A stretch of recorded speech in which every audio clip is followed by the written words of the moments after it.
Assalamualaikum warahmatullahi wabarakatuh. Kami dari kelompok 3 akan mempresentasikan hasil diskusi kelompok kami mengenai aset lancar, persediaan, dan aset tidak lancar dikuasai untuk dijual. Oke, jadi untuk anggota dari kelompok 3 yaitu ada rekan saya Abim Ifna Muafa dengan NPM terakhir 4030, kemudian ada saya sendiri Adelia Renata dengan NPM terakhir 4058. Selanjutnya ada rekan saya Siti Nur Aini dengan NPM terakhir 4084 dan rekan saya yang terakhir Wahyu Ariana dengan NPM terakhir 4089. Memasuki materi yang pertama yaitu aset lancar. Aset lancar adalah kas dan aset lain yang diperkirakan akan dikonversi menjadi kas atau dijual atau digunakan perusahaan dalam 1 tahun atau 1 siklus operasi normal, tergantung mana yang lebih panjang. Siklus operasi normal perusahaan adalah periode waktu rata-rata sejak perusahaan memperoleh persediaan hingga perusahaan menerima kas dari penjualan produk tersebut. Ketika siklus operasi tersebut terjadi dalam 1 tahun, maka perusahaan biasanya menggunakan periode 12 bulan.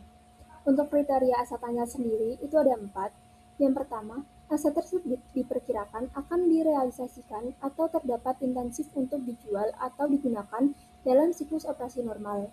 Yang kedua, aset tersebut dimiliki untuk tujuan diperdagangkan. Yang ketiga, aset tersebut diperkirakan akan direalisasikan dalam jangka waktu 12 bulan. Dan yang terakhir, yang keempat, aset tersebut kas atau setara kas, kecuali aset tersebut dibatasi pertukaran atau penggunaannya untuk menyelesaikan liabilitas, sekurang-kurangnya 12 bulan setelah periode pelaporan. Nah, apabila suatu aset tidak termasuk dalam kriteria-kriteria tersebut, maka aset tersebut diklasifikasikan sebagai aset tidak lancar. Aset lancar sendiri biasanya disajikan dalam laporan posisi keuangan berdasarkan urutan likuiditasnya, misalnya dimulai dari kas dan setara kas, investasi jangka pendek, piutang, persediaan, dan biaya dibayar di muka. Baik, yang selanjutnya adalah persediaan. Menurut PSAK 14, persediaan adalah aset yang tersedia untuk dijual dalam kegiatan usaha bisnis, dalam proses produksi untuk penjualan tersebut, serta dalam bentuk bahan atau perlengkapan untuk digunakan dalam proses produksi atau pemberian jasa. Artinya, persediaan tidak hanya mencakup barang jadi, melainkan juga bahan baku dan setengah jadi, tergantung jenis perusahaannya. Untuk biaya perolehan persediaan itu ada 3 komponennya. Yang pertama itu ada biaya pembelian, yang kedua biaya konversi, dan yang ketiga biaya-biaya lain. Biaya pembelian sendiri itu meliputi 3 hal. Yang pertama ada harga beli, biaya impor, pajak lainnya, biaya pengangkutan, dan biaya penanganan. Yang kedua ada biaya lainnya yang secara langsung dapat diatribusikan pada perolehan barang jadi, bahan, dan jasa. Yang ketiga ada diskon dagang, rabat, dan hal lain yang serupa dikurangkan dalam menentukan biaya pembelian. Untuk biaya konversi meliputi biaya yang secara langsung terkait dengan unit yang diproduksi, misal biaya tenaga kerja langsung, serta alokasi overhead produksi tetap dan variabel yang timbul dalam mengkonversi menjadi barang jadi. Untuk biaya-biaya lain, biaya-biaya lain diakui sebagai biaya persediaan sepanjang biaya tersebut timbul agar persediaan berada dalam kondisi dan lokasi saat ini. Untuk metode pencatatan persediaan sendiri itu ada 2 metode, yaitu metode perpetual dan metode periodik. Metode perpetual yaitu metode yang mencatat perubahan persediaan secara terus-menerus, sehingga nilai persediaan akan selalu termutakhirkan. Nilai persediaan akhir dan harga pokok penjualan atau HPP akan tercermin dalam buku besar dari kedua akun tersebut. Sedangkan untuk metode periodik itu adalah metode pencatatan di mana perusahaan menentukan kuantitas persediaan akhir secara periodik dan menghitung HPP di akhir periode.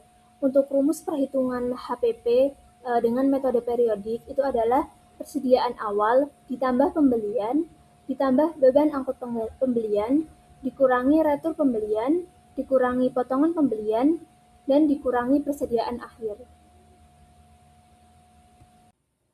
Untuk mengilustrasikan perbedaan pencatatan dengan metode perpetual dan periodik, diasumsikan PT Prosel yang menjual produk A memiliki transaksi seperti di tabel tersebut, di mana tabel tersebut dapat dilihat di buku halaman 76. Nah, pada metode pencatatan perpetual, perhitungan fisik tetap perlu dilakukan untuk memverifikasi pencatatan buku besar persediaan dengan perhitungan fisiknya. Selanjutnya ada ilustrasi kembali oleh PT Prosel. Misalnya diketahui bahwa unit persediaan akhir adalah sebanyak 70 unit atau senilai dengan Rp700.000. Sedangkan nilai akhir menurut pencatatan sebesar Rp790.000. Dengan demikian, persediaan harus diturunkan sebesar Rp90.000, yaitu Rp790.000 dikurangi dengan Rp700.000. Nah, jurnal yang dicatat oleh PT Prosel terkait penurunan persediaan tersebut adalah kerugian persediaan sebesar Rp90.000 di debit, serta persediaan di kredit sebesar Rp90.000. Baik, yang selanjutnya masih di subbab persediaan. Di sini ada rumus biaya. Jadi, dalam menentukan HPP dan nilai persediaan akhir, perusahaan itu bisa mengalami kesulitan jika harga dari pembelian barang itu berbeda-beda selama satu periode akuntansi. Nah, oleh karena itu, perusahaan itu perlu menggunakan metode perhitungan biaya persediaan. Menurut PSAK 14, biaya persediaan itu dapat dihitung dengan 3 rumus biaya atau dengan 3 metode. Yang pertama itu ada identifikasi khusus. Nah, di identifikasi khusus ini metode yang menghitung biaya persediaan itu berdasarkan dengan harga perolehan yang asli dari masing-masing barang yang sudah diidentifikasi. Jadi biasanya identifikasi khusus itu digunakan untuk barang yang unik atau yang bernilai tinggi. Contohnya itu seperti lukisan, perhiasan, atau mobil mewah. Yang kedua itu ada MPKP atau masuk pertama keluar pertama yang biasa kita dengar itu seperti FIFO atau first in first out. Nah, di sini untuk FIFO pasti teman-teman juga sudah sering pelajarinya, yaitu metode yang menganggap bahwa barang persediaan yang pertama dibeli itu adalah barang yang akan dijual terlebih dahulu. Jadi, persediaan akhir menggunakan metode FIFO ini berasal dari barang yang dibeli terakhir. Selanjutnya, untuk yang ketiga itu ada rata-rata tertimbang. Di sini, metode rata-rata tertimbang itu tuh menghitung rata-rata dari seluruh persediaan yang ada. Kemudian harga yang sudah dirata-rata tadi digunakan untuk menentukan harga pokok penjualan dan persediaan akhir. Jadi sebuah perusahaan itu tuh harus menggunakan metode perhitungan persediaan atau rumus biaya persediaan itu yang secara konsisten untuk menentukan HPP dan persediaan akhirnya sesuai dengan jenis dan juga kegunaannya. Nah, di sini ada contoh di tabel itu. Jadi, asumsikan PT Prosel memiliki informasi persediaan produk A sebagai berikut. Di sini di tabel ada persediaan awal 1 Januari dengan 100 unit, biaya per unitnya Rp800, sehingga total biayanya itu 100 unit dikali biayanya per unit Rp800 menjadi total biayanya Rp80.000 untuk persediaan awal. Selanjutnya ada transaksi pembelian persediaan pada tanggal 1 Juni dengan 60 unit, biaya per unitnya itu 900 sehingga total biayanya Rp54.000. Kemudian ada pembelian persediaan 1 Oktober itu ada 80 unit dengan biaya per unitnya 1.000 sehingga total biayanya Rp80.000. Nah, di sini untuk barang tersedia untuk dijualnya itu totalnya ada 240 unit. Itu dijumlah dari persediaan awal, kemudian ditambah dengan pembelian 1 Juni, terus ditambah dengan pembelian 1 Oktober, menghasilkan unit yang tersedia untuk dijual itu ada 240 unit. Nah, untuk total biayanya juga sama, dijumlah dari persediaan awal, kemudian ditambah dengan pembelian, sehingga total biaya untuk tersedia dari 240 unit itu total biayanya ada 214.000. Nah, di sini ada biaya per unitnya, itu kita hitung dengan rata-rata dari 204 total biaya 214.000 itu kita bagi dengan total unit tersedia untuk dijualnya itu ada 240 menghasilkan rata-rata Rp891,67. Nah, itu kita bisa bulatkan menjadi Rp892.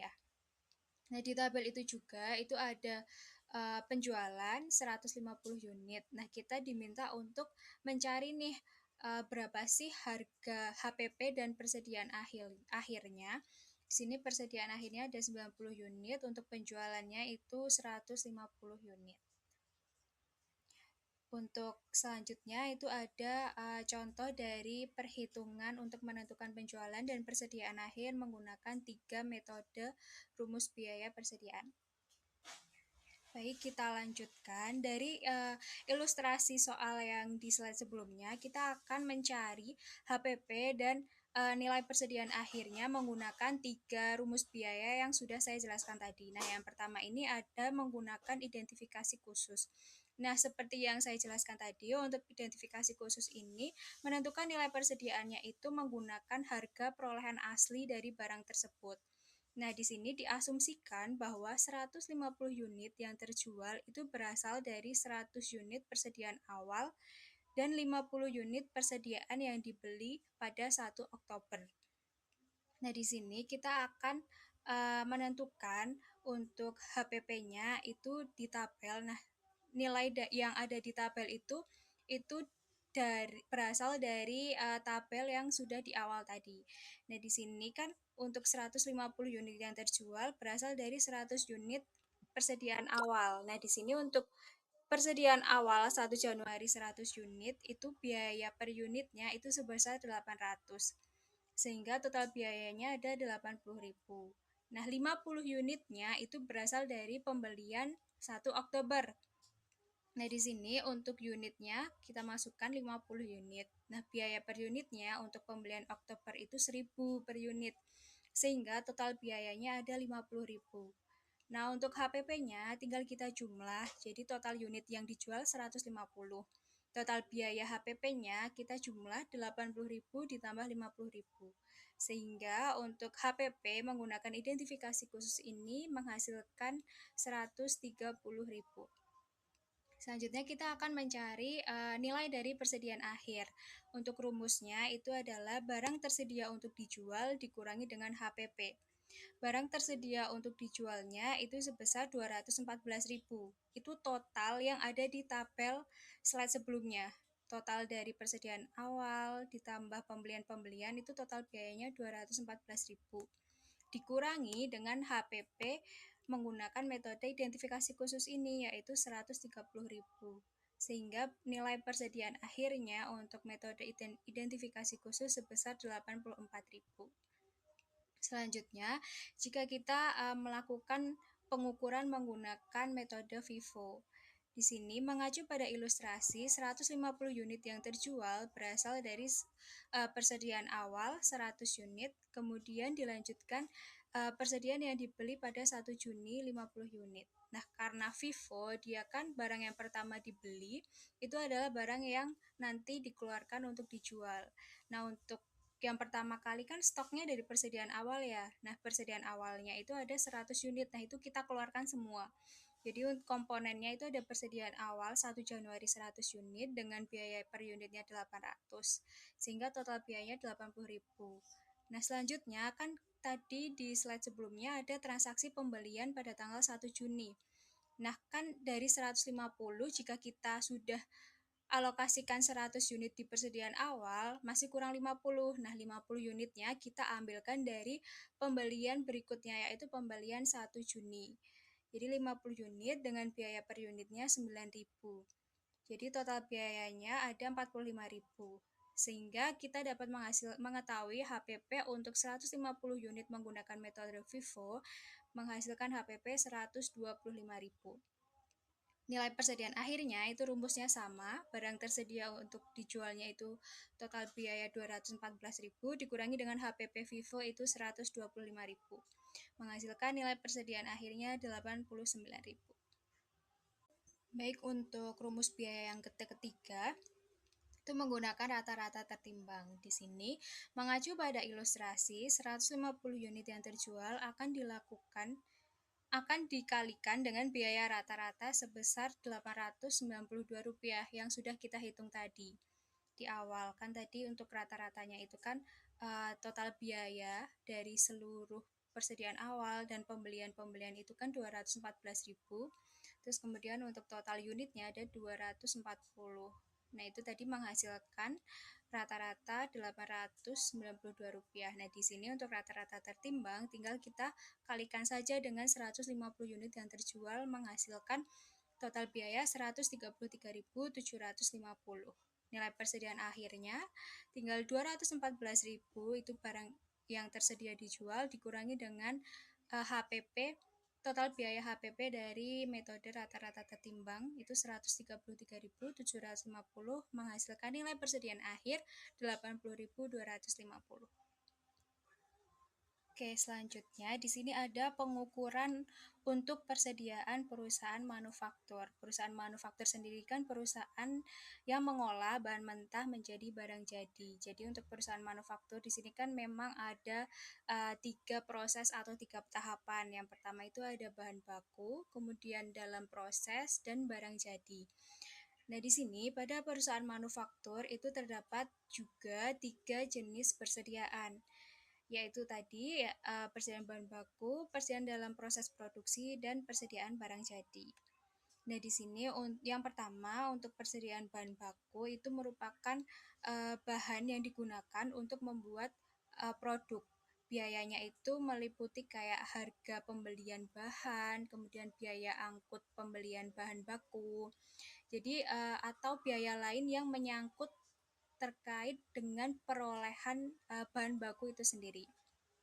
Kemudian yang kedua itu ada persediaan dalam proses. Di sini persediaan dalam proses atau yang biasa disebut dengan WIP, work in progress, di sini merupakan barang yang sudah mulai diproduksi tetapi belum selesai. Jadi kan dari bahan baku tadi itu akan diolah. Nah, diolah dalam proses pengolahan ini kan dinamakan dalam proses produksi. Nah, jadinya bahan persediaan dalam proses ini merupakan bahan yang sudah dimulai diproduksi, sudah mulai untuk diolah. Nah, di sini tapi belum selesai. Nah, biaya yang termasuk dalam persediaan dalam proses itu tuh ada biaya bahan baku yang sudah dipakai dan ditambah dengan biaya produksi atau biaya konversi yang sudah dijelaskan di awal. Selanjutnya yang ketiga ada persediaan barang jadi. Nah, setelah barang itu diolah, barang kemudian itu kan akan menjadi barang jadi. Nah, barang jadi atau finished good itu tuh merupakan barang yang sudah selesai diproduksi, tetapi barang tersebut belum dijual atau dikirim ke konsumen. Nah, biaya ini mencakup keseluruhan biaya yang dikeluarkan untuk memperoleh atau menghasilkan barang yang diproduksi tersebut. Nah, di sini ada contoh, asumsikan PT Kreatif memproduksi sepeda dengan informasi persediaan bahan baku sebagai berikut. Nah, di tabel ada informasi terkait persediaan bahan baku awal, pembelian bahan baku, kemudian persediaan bahan baku akhir, dengan nilai yang tertera di tabel. Nah, di sini untuk menentukan pemakaian bahan baku sebesar 264.000 itu tuh rumusnya itu persediaan bahan baku awal ditambah dengan pembelian persediaan bahan baku kemudian dikurangi dengan persediaan bahan baku akhir. Itu akan menghasilkan persediaan dari pemakaian bahan baku. Nah, di sini untuk pemakaian bahan baku dari pembuatan sepeda itu ada 264.000.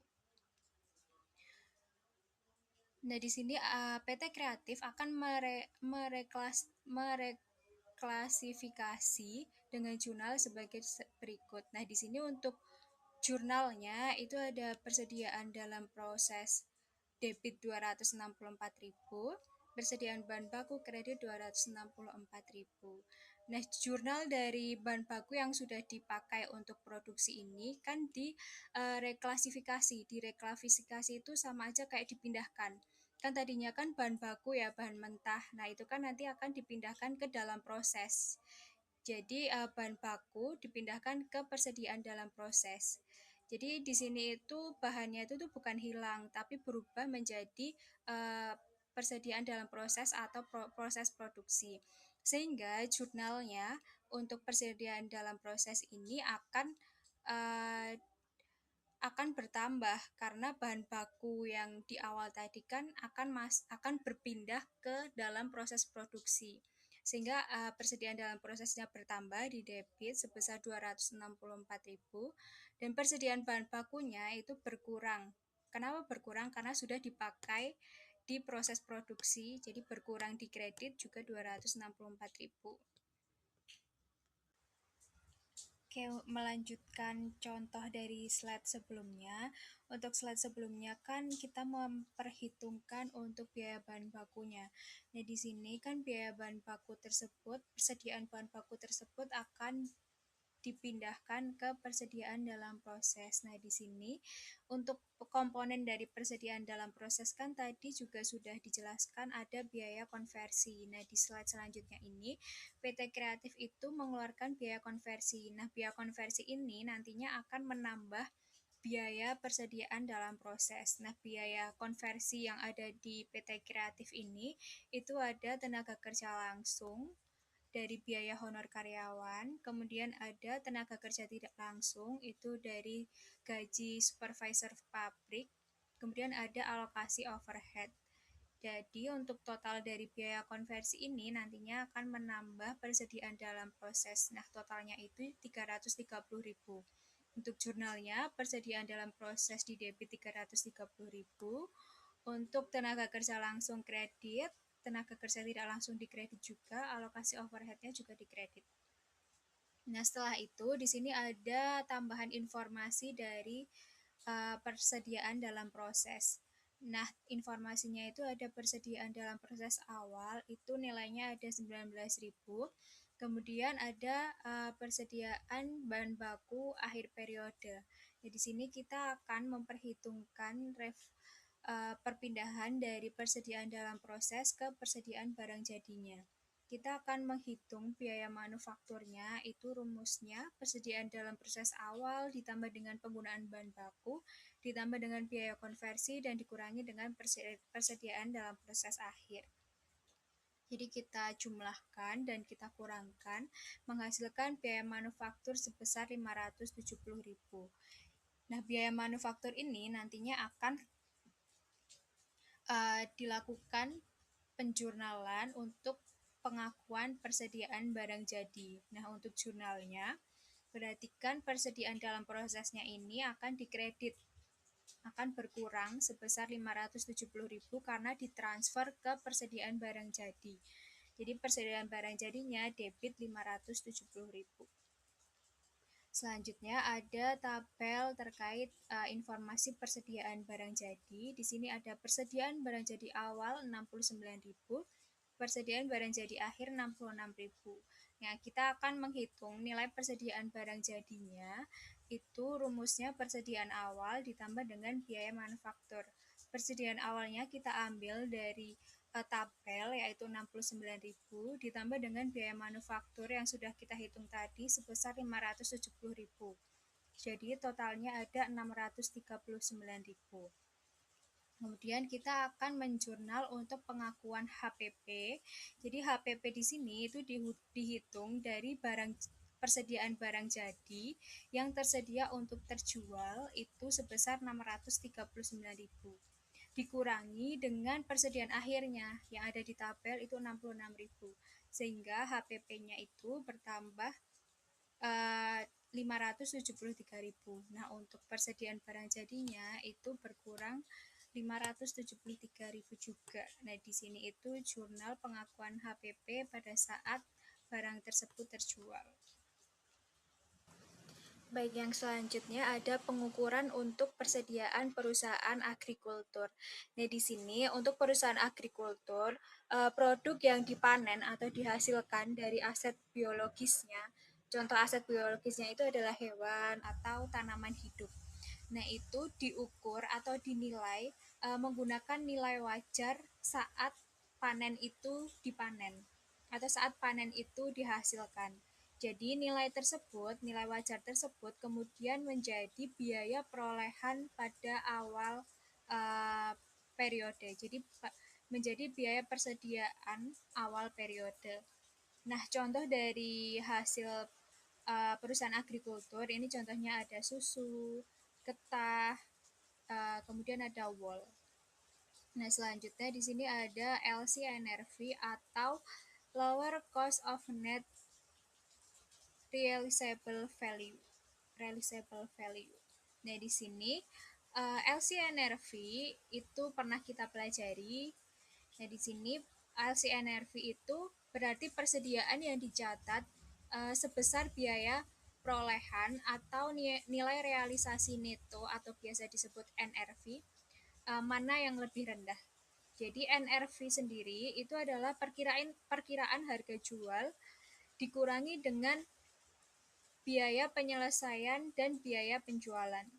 Konsep ini itu digunakan agar nilai persediaan dalam laporan keuangan itu tidak dicatat terlalu tinggi. Kenapa? Karena persediaan kan bisa mengalami penurunan nilai. Penurunan nilainya itu bisa karena usang, karena bisa disimpan terus di dalam gudang. Nah, itu kan akan usang ya, busuk kalau semisal dia kayak sayur-sayuran. Kemudian juga bisa karena rusak. Terus bisa juga karena penurunan harga pasar. Nah, jadi sebenarnya LCNRV ini tuh digunakan untuk ya intinya supaya laporan keuangan itu nantinya persediaan tidak dinilai terlalu tinggi.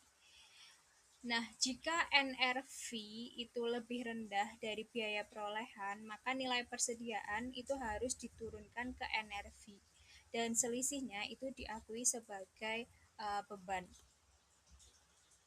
Untuk lebih jelasnya itu ada di slide selanjutnya, itu akan membahas contoh dari LCNRV. Oke, di sini ada contohnya. Sebagai ilustrasi, pada 31 Desember 2019, PT Prosel memiliki persediaan produk A dengan biaya perolehan 89.000. Kemudian diperkirakan bahwa harga jualnya itu tuh 100.000. Biaya penyelesaiannya 10.000, biaya penjualannya 15.000. Nah, di sini kita akan menghitung NRV-nya atau nilai realisasi netonya itu rumusnya harga jual dikurangi biaya penyelesaian dikurangi dengan biaya penjualan menghasilkan NRV 75.000. Nah, selanjutnya kita akan bandingkan antara biaya perolehan dengan NRV-nya. Biaya perolehan di awal itu 89.000 sedangkan NRV-nya itu 75.000. Sehingga yang dipakai itu nantinya adalah yang nilai NRV yaitu 75.000 karena kita ngambilnya itu yang lebih rendah kan. Nah, artinya persediaan itu akan diturunkan sebesar 14.000. 14.000 itu selisih antara 89.000 dikurangi 75.000. Nah, untuk jurnalnya di sini kita akan mencatat rugi penurunan nilai persediaan di debit sebesar 14.000. Kemudian ada cadangan persediaan di kredit 14.000. Nah, di selanjutnya di sini ada asumsi jika tanggal 31 di tahun 2020 NRV-nya yang tadi 75.000 naik menjadi 95.000. Nah, di sini kita harus mencatat jurnal pembaliknya dari penurunan nilai yang diakui di tahun 2019. Tadinya kan rugi penurunan nilai debit, cadangan persediaan kredit. Nah, di tahun 2020 kita akan balik cadangan persediaannya di debit 14.000, kemudian rugi penurunan nilainya di kredit 14.000. Baik, selanjutnya adalah aset tidak lancar dikuasai untuk dijual atau ATUD. Dalam akuntansi pelaporan dan keuangan, aset tidak lancar yang dikuasai untuk dijual adalah aset tetap atau aset jangka panjang yang tidak lagi digunakan dalam operasi dan manajemen berniat untuk menjualnya. Supaya dapat dikategorikan sebagai aset tidak lancar dikuasai untuk dijual, ada dua kriteria. Yang pertama adalah berada dalam keadaan segera dapat dijual dengan syarat-syarat yang biasa dan umum. Artinya, aset tersebut dalam kondisi siap dipasarkan tanpa perlu perubahan yang besar. Lalu penjualan dilakukan dengan prosedur normal sesuai praktik pasar. Misalnya melalui agen properti, lelang, atau mekanisme jual beli biasa. Kemudian tidak ada hambatan hukum atau administratif yang membuat penjualan tertunda. Nah, kriteria yang kedua adalah penjualan harus sangat mungkin terjadi. Maksudnya, manajemen sudah berkomitmen untuk menjual aset tersebut, lalu ada rencana aktif untuk mencari pembeli, bahkan mungkin sudah ada negosiasi. Lalu, penjualan diperkirakan akan selesai dalam waktu relatif singkat, umumnya dalam 12 bulan sejak diklasifikasikan sebagai aset tidak lancar dikuasai untuk dijual.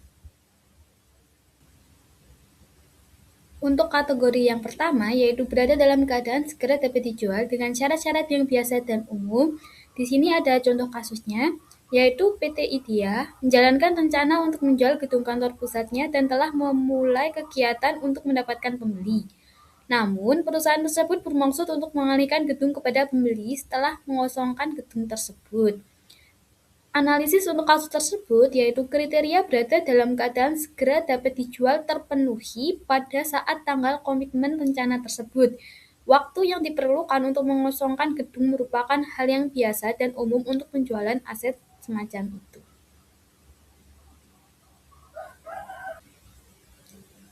Lalu, untuk kasus yang kedua, yaitu PT Solution menjalankan rencana untuk menjual fasilitas manufacturing tetapi tidak beserta operasinya dan telah memulai kegiatan untuk mendapatkan pembeli.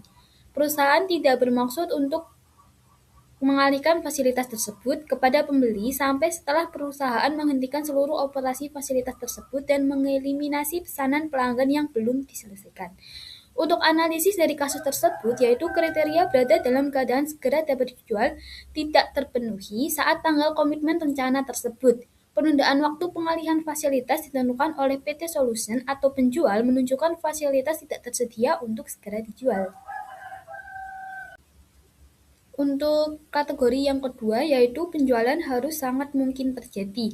Nah, syarat-syarat dari penjualan harus sangat mungkin terjadi itu, yang pertama, manajemen di tingkat yang sesuai harus berkomitmen terhadap rencana penjualan aset atau kelompok lepasan tersebut. Lalu, manajemen harus sudah mengadakan suatu program aktif untuk mencari pembeli dan menyelesaikan rencana tersebut. Kemudian, aset atau kelompok lepasan tersebut harus dipasarkan secara aktif pada harga yang pantas sesuai dengan nilai wajar kininya. Selanjutnya, yaitu penjualan ini diharapkan memenuhi ketentuan pengakuan sebagai penjualan dalam waktu 1 tahun dari tanggal klasifikasi, kecuali terdapat pengecualian. Pengecualian akan dijelaskan di slide selanjutnya. Kemudian syarat yang terakhir adalah tindakan-tindakan yang diperlukan untuk menyelesaikan rencana tersebut harus mengindikasikan bahwa tidak mungkin terjadi perubahan signifikan atau pembatalan rencana tersebut. Nah, untuk pengecualian pada syarat nomor 4 tadi, yang pertama adalah penundaan tersebut disebabkan oleh peristiwa atau keadaan di luar kendali entitas tersebut dan terdapat cukup bukti bahwa entitas tersebut tetap berkomitmen dengan rencana penjualan aset atau kelompok lepasan. Baik, selanjutnya adalah contoh kasus dari kategori nomor 2 atau penjualan harus sangat mungkin terjadi, yaitu PT AB memiliki komitmen untuk kendaraan dinasnya dan mengklasifikasikannya sebagai ATUD pada tanggal tersebut.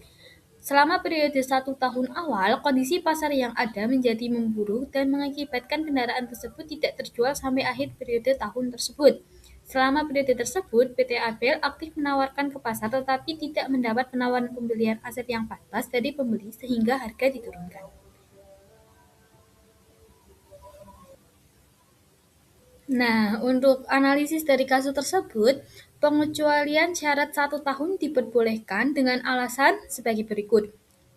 Yang pertama, dalam periode 1 tahun awal timbul keadaan yang sebelumnya tidak dipertimbangkan dan menyebabkan aset tidak lancar atau kelompok lepasan yang sebelumnya diklasifikasikan sebagai ATUD sampai dengan akhir periode tersebut. Lalu, dalam periode 1 tahun awal, entitas telah mengambil tindakan yang diperlukan untuk merespon keadaan tersebut. Selanjutnya adalah aset tidak lancar atau kelompok lepasan telah ditawarkan secara aktif pada harga yang pantas dengan mempertimbangkan perubahan keadaan. Yang terakhir adalah kriteria dapat segera dijual dan sangat mungkin terjadi telah terpenuhi.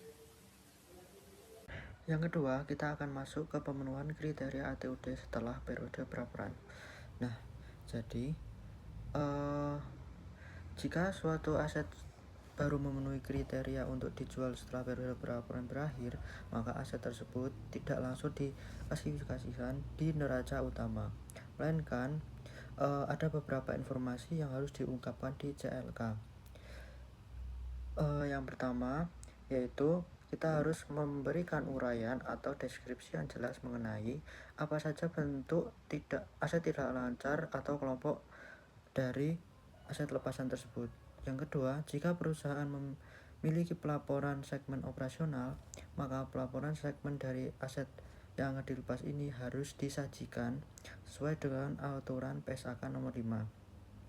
Dan yang terakhir, yaitu yang ketiga, kita perlu menguraikan fakta keadaan yang melatar belakangi rencana penjualan tersebut. Ini juga termasuk menjelaskan bagaimana cara pelepasannya, kapan dan waktu pelepasan itu diharapkan terjadi. Selanjutnya kita akan beralih ke pengukuran awal ATUD. Nah, sesuai standar akuntansi, jika suatu aset diklasifikasikan ke dalam ATUD, maka aset tersebut harus diukur pada nilai paling rendah di antara dua pilihan tersebut. Yang pertama ada carrying amount atau jumlah tercatat, yaitu nilai buku yang ada di laporan kita saat ini. Yang kedua yaitu nilai wajar dikurangi biaya untuk menjual, yaitu atau yang bisa disebut fair valueless cost to sell. Nah, dari aturan pengukuran ini muncul dua konsekuensi penting. Yang pertama terkait rugi penurunan nilai. Jadi jika ternyata nilai wajar bersihnya lebih rendah dibandingkan jumlah tercatat yang kita miliki, selisihnya tidak boleh diabaikan, melainkan harus langsung diakui sebagai kerugian di dalam laporan laba rugi. Nah, yang kedua yaitu mengenai penghentian penyusutan. Begitu suatu aset resmi menyandang status ATUD, aset tersebut tidak boleh lagi disusutkan atau diamortisasi. Baik, memasuki poin yang selanjutnya, kita akan membahas mengenai materi pengukuran selanjutnya untuk ATUD. Nah, selama aset ini masih masa tunggu untuk laku dijual, maka perusahaan harus memenuhi 4 aturan. Yang pertama, penghentian penyusutan. Mengingat kembali poin sebelumnya, aset ini sudah tidak beroperasi sehingga sama sekali tidak boleh disusutkan atau diamortisasi lagi. Nah, yang kedua, pengukuran beban terkait. Jadi, meskipun penyusutan ini berhenti, jika aset atau kelompok lepasan ini memiliki liabilitas atau utang yang melekat, misalnya ada beban bunga, maka beban tersebut harus tetap diakui selama periodik. Yang ketiga, uji penurunan nilai atau impairment. Jadi, kita harus memantau nilainya. Jika ternyata wajar aset terus turun atau nilai wajar aset itu terus turun sehingga lebih rendah dari nilai tercatatnya, maka kita wajib untuk mengakui tambahan rugi penurunan nilai tersebut. Nah, yang terakhir pemulihan penurunan nilai, yaitu bagaimana jika sebaliknya harga pasar saat aset tersebut malah naik di periode berikutnya. Jadi kita diperbolehkan untuk mengakui keuntungan pemulihan nilai tersebut, namun ada batasannya. Keuntungan yang diakui maksimal hanya sebesar total akumulasi kerugian penurunan nilai yang sudah pernah kita tercatat sejak aset tersebut berstatus ATUD. Jadi kita tidak bisa mencatat keuntungan melebihi kerugian masa lalu dari aset tersebut. Memasuki poin selanjutnya yaitu perubahan rencana pengukuran ATUD. Nah, pada poin ini terkadang manajemen itu bisa saja membatalkan penjualan pada aset kita. Nah, jika hal itu terjadi, maka ada beberapa prosedur akuntansi yang harus dilakukan. Yang pertama, yaitu penghentian klasifikasi. Maksudnya itu apa? Yaitu jika aset ini tidak lagi memenuhi kriteria untuk dijual, maka aset tersebut wajib untuk menghentikan pengakuannya sebagai ATUD, yaitu entitas itu wajib untuk menghentikan pengakuannya sebagai aset ATUD. Yang kedua yaitu reklasifikasi aset. Maksudnya yaitu aset tersebut harus segera dikembalikan atau reklasifikasi ke pos asalnya, yaitu sebagai aset tidak lancar, contohnya menjadi aset tetap. Yang ketiga, dasar pengukuran. Ini adalah bagian yang paling krusial, yaitu saat dikembalikan, aset harus diukur pada nilai paling rendah antara dua hal. Yang pertama, nilai tercatat awal sebelum aset menjadi ATUD, namun harus disesuaikan terlebih dahulu dengan penyusutan amortisasi atau revaluasi yang seharusnya terjadi seandainya aset tersebut tidak pernah berstatus ATUD. Dan yang kedua yaitu dibandingkan dengan jumlah terpulih atau recovery amount pada tanggal keputusan pembatalan penjualan tersebut.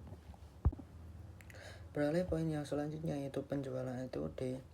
Nah, secara akuntansi, penghentian pengakuan aset terjadi secara definitif, yaitu ketika ATUD tersebut resmi untuk dijual dan diserahkan kepada pembeli.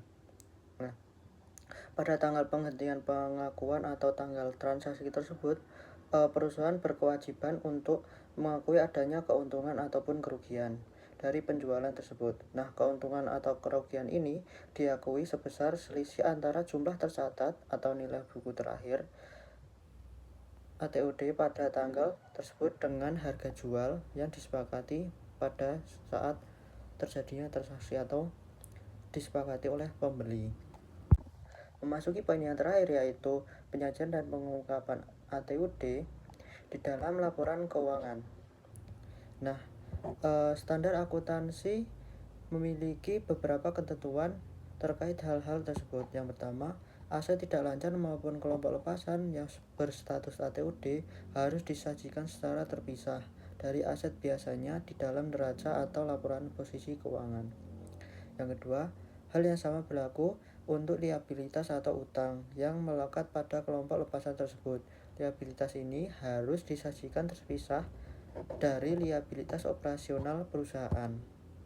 Yang ketiga, aset dan liabilitas yang terkait dengan ATUD tidak boleh saling hapus atau di-offset. Untuk disajikan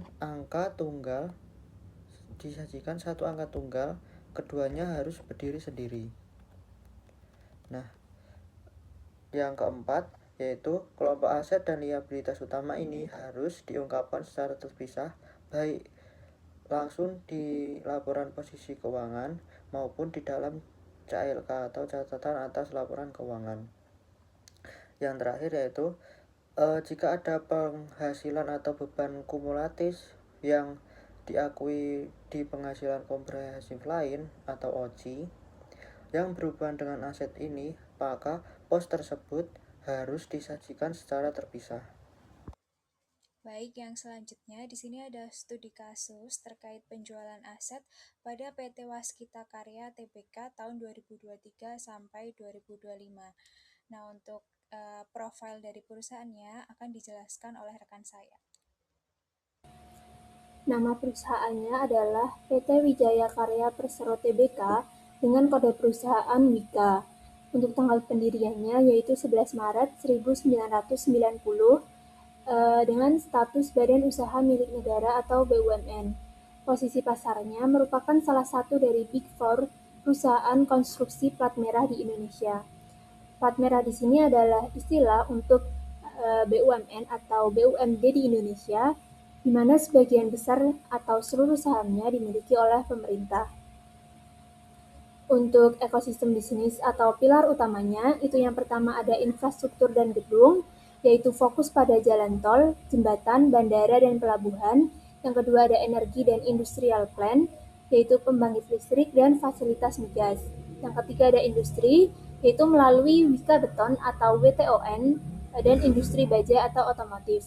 Yang keempat ada realty and property, yaitu pengembangan kawasan melalui Wika Realty.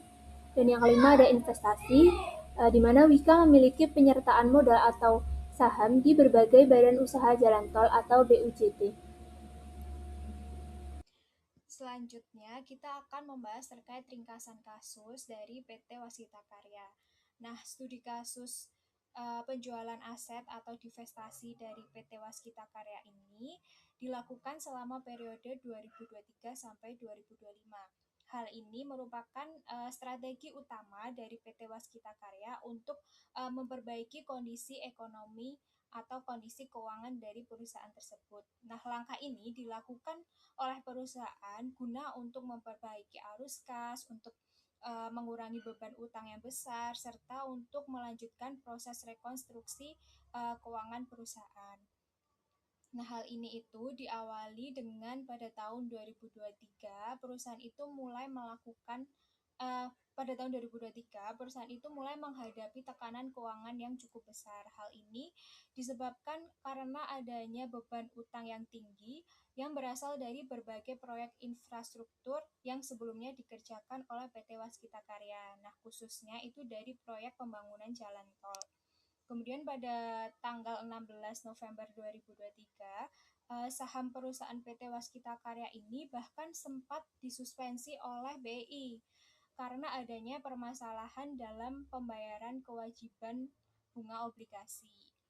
Nah, untuk mengatasi kondisi tersebut, pada periode 2023 sampai 2024, perusahaan itu mulai menjalankan strategi transformasi keuangan dengan melakukan divestasi tersebut. Nah, fokus utama dari divestasi ini yaitu menjual beberapa ruas jalan tol yang dikelola oleh anak perusahaan dari PT Waskita Karya. Nah, ketika perusahaan memutuskan untuk menjual aset tersebut, maka aset akan direklasifikasikan sebagai aset tidak lancar yang dimiliki untuk dijual sesuai dengan PSAK nomor 58.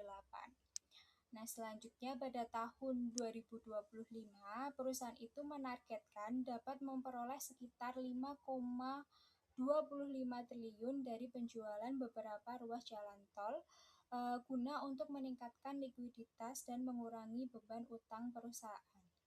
Nah, ada salah satu realisasi dari strategi divestasi tersebut yaitu pada November 2025, PT Waskita itu berhasil menyelesaikan divestasi jalan tol Cimanggis-Cibitung dengan nilai transaksi 3,28 triliun.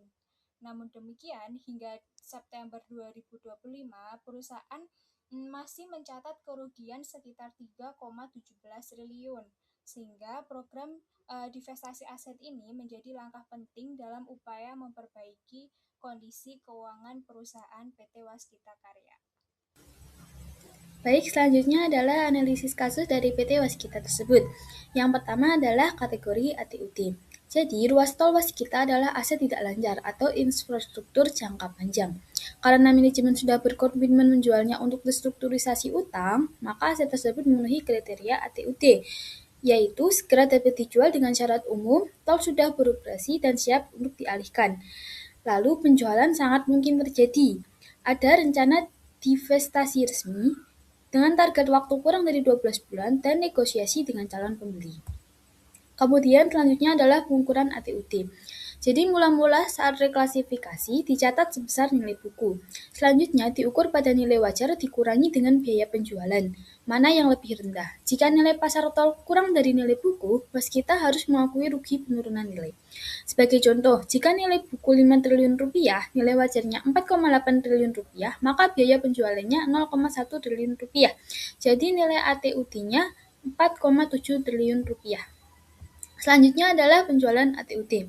Jadi saat transaksi selesai, laba atau rugi penjualan dihitung dari selisih harga jual dengan nilai tercatat ATUD. Misalnya, nilai tercatatnya itu 4,7 triliun rupiah. Harga jualnya 5 triliun rupiah, maka labanya 0,3 triliun rupiah.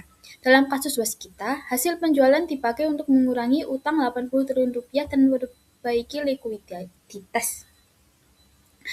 Lalu, jika rencana divestasi batal, aset harus dikembalikan ke kategori aset tetap. Nilai tercatatnya disesuaikan dengan depresiasi yang seharusnya diakui selama periode reklasifikasi.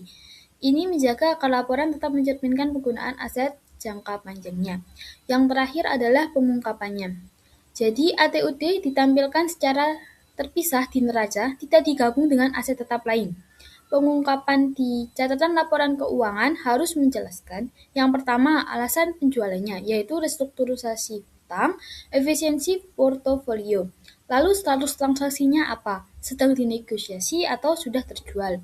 Selanjutnya adalah dampak keuangannya, laba atau rugi penjualan dan juga pengurangan utang. Yang terakhir adalah risiko jika rencana penjualan batal. Nah, dalam kasus ini terdapat dampak pada laporan keuangan. Yang pertama itu dampaknya pada neraca, yaitu utang yang anjlok drastis dikarenakan laba, liabilitas atau kredit investasi berkurang masif hingga 50-54 triliun berkat dekonsolidasi utang jalan tol. Yang kedua adalah pergeseran aset, nilai aset tetap atau investasi jalan tol menyusut tajam dipastikan oleh lonjakan kas segar dari hasil penjualan. Yang ketiga yaitu ekuitas menguat, modal perusahaan menjadi jauh lebih sehat berkat suntikan PMN yaitu 7,9 triliun dan masuknya margin keuntungan penjualan dalam ke saldo laba. Yang selanjutnya itu laporan laba rugi terjadi karena penurunan beban dan pergeseran pendapatan. Beban bunga dipangkas, beban keuangan yang selama ini menekan laba perusahaan turun signifikan seiring pelunasan utang. Dan selanjutnya ada keuntungan one off, yaitu mencetak laba mendadak dari margin penjualan aset tol yang dilepas di atas nilai buku.